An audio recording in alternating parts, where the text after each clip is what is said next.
We're going to start out with the basics. Draw the line with the given slope and y-intercept. So the y-intercept, I kind of like that they call the y-intercept B because it's where you begin on the y-axis. I think I can get off of this gold color. So our B value is -1. We are going to begin at -1 on the y-axis. Our slope is 4. That means we rise 4. How can you turn the number 4 into a fraction? Over 1. So you rise 4, you run 1. So up 4, over 1, up 4, over 1. And then we can draw in that line. Technically, you need 2 points to make a line, but 3 points makes it more accurate. Now, you all have to have student IDs on you for lunch, right? That's how you scan to get lunch. So the nice thing about a student ID is that it's got a nice straight edge on one side, and it's about the size of one of your graphs. So it's a nice little straight edge that you can use to make nice, pretty straight lines on your graph if you want to. Number 2, we begin at 5 on the y-axis. Remember, B is your y-intercept, so we always have to put that on the y-axis. Our slope is -2/7. Okay, a slope of -2/7 can mean 2 things. You can put the negative on the top, or you can put the negative on the bottom. So this first one means down 2 and then right 7. You use the negative when you move down, or the other one would be up 2 and then left 7. You're only going to use the negative once. So if you move down, you've used the negative, you must then move right. If you go up, you haven't used the negative, so then you must use the negative to go left. So I'm going to go down to right 7. And I run out of space, so now I'll reverse and go up to left 7.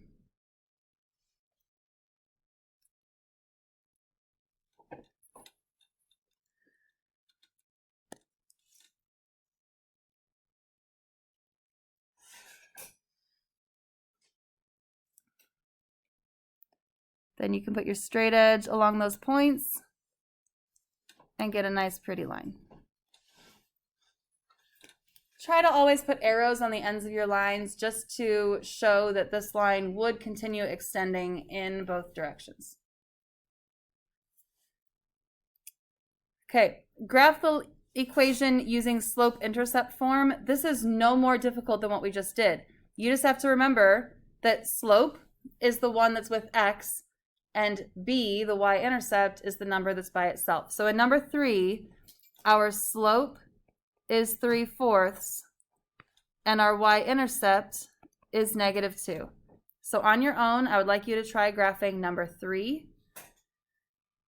And if you want to try number 4, you can. Pause the video if you're watching the video at home. Number 3 graphed. Number 4, your y-intercept is 4. Your slope is -1. That means down 1, right 1, or up 1, left 1. I've seen a lot of people who see negative slope like -1, and so they think -1, so down 1, left 1. But if you move down 1, left 1, you've used the negative twice, and you've created a line with positive slope, and we do not want that. So make sure when you're using negative slope that you only use the negative once. Oops, that needs to be 45. There we go. And then we can draw in our pretty line. It is also helpful if you extend the line to cover the whole graph, so you don't have just this tiny little piece of a line. Extend it over your graph. Make sure you put arrows on the ends. Okay, a few examples where we're just looking for the slope and the y-intercept. So just a reminder of how to find the slope and the y-intercept if they are not readily apparent. The first one is y equals x. This actually does look like y equals mx plus b, but what is the slope? 1. And what is the y-intercept? It's 0.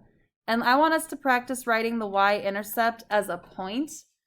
Your y-intercept is always going to be 0, comma, whatever your y-intercept is. Number 6, we need to do a little bit of work before we can find the slope and the y-intercept. We need to get y by itself. So we would subtract 2x on both sides to get 3y equals negative 2x plus 12. Then divide everything by 3.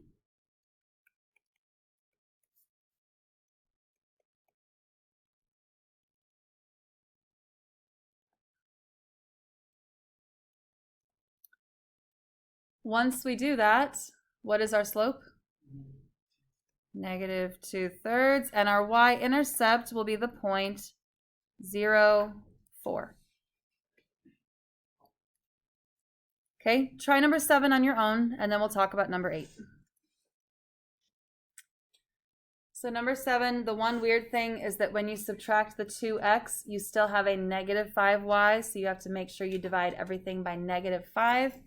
You should get y equals 2/5 x plus 3. So your slope is 2/5, and your y-intercept is the point 0, 3. Number 8, y equals 7. Does this look like y equals mx plus b? It kind of just looks like y equals b. Like, what if our slope was 0? Wouldn't that make that term just completely go away? That's exactly what happened here. This is a horizontal line. Have you heard of Hoy before? Hoy and Bucks? This is a horizontal line that is just y equals a number. A horizontal line has a slope of 0. That's why that mx term doesn't exist, because m is 0, and 0 times anything is 0. Your y-intercept is going to be that 7. On the graph, this would cross the y-axis at 7 and be a horizontal line with 0 slope. Okay, let's go on to standard form. So number 6 and 7, if you didn't want to take the time to rearrange that to get your slope and your y-intercept, you could graph it without changing it around. First, let's look at graphing given the intercepts. So if our x-intercept is 4, that is the point 4, 0. It crosses the x-axis at 4. The y-intercept is negative 2. That is the point 0, negative 2. Technically, you only need 2 points for a line. So get my ruler on here. Sure.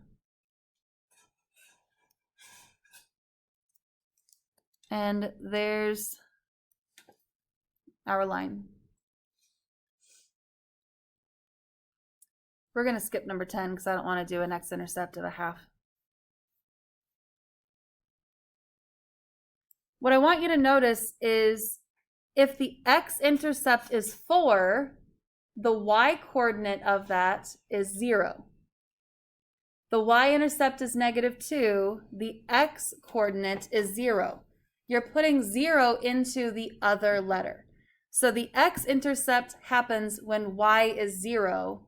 The y-intercept happens when x is 0. We're going to use that to find the intercepts from this equation. So to find the x-intercept, use y equals 0.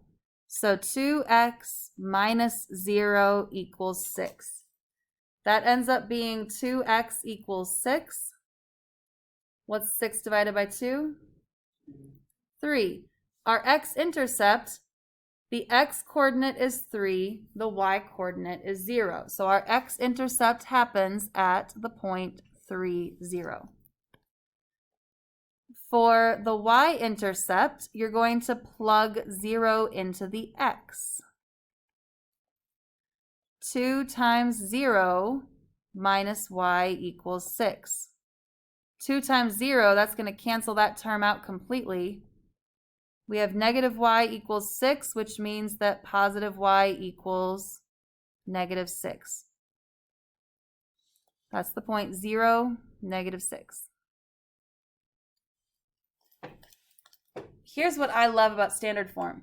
Do you really need to do all of that work? Take your finger, cover up the y. If you cover up the y, you got 2x equals 6. Solve that. That gives you your x-intercept. Then use your finger to cover up the x. You have negative y equals 6. Solve that. That gives you your y-intercept. So you don't even have to show all of this work. You can just cover up one piece of it at a time and solve to get your x and your y-intercept. And once you have them both, you can put them on the graph and then connect the dots. So I want you to try number 12 on your own. Find the x-intercept, find the y-intercept, and then put them on the graph. When I'm finding the x-intercept, I basically just cover up the y. So I've got 2x equals negative 9. So x equals, what's negative 9 divided by 2? Negative 4.5. And I'll go ahead and use a decimal for that. That's fine. To find the y-intercept, I cover up the x. We have negative 3y equals negative 9. So y equals positive 3. So my x-intercept is at negative 4.5. My y-intercept is at positive 3. Get my ruler.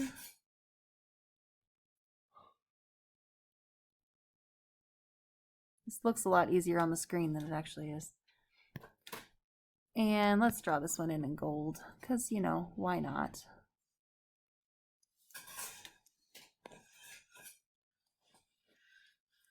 There we go.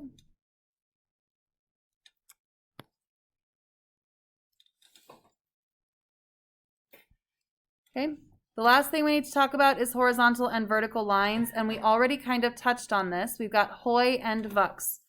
If it's just x, it is vux. It's a vertical line. You need to get the x by itself. So in this case, we would have to subtract 5 on both sides to get x equals 1. It is a vertical line that goes through the x value of 1. It'd be nice if that was perfectly straight. Sorry about that. Every single point on that line has an x value of 1. Y equals, this is hoy, horizontal line. It will go through 2 on the y-axis.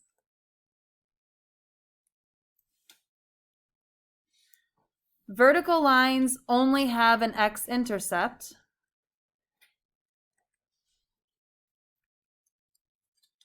Horizontal lines only have a y-intercept.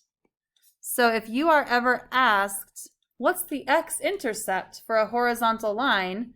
For the x-intercept, you would have to write none. And on a vertical line, if they asked you what the y-intercept was, you would have to write none, because they don't cross that other axis.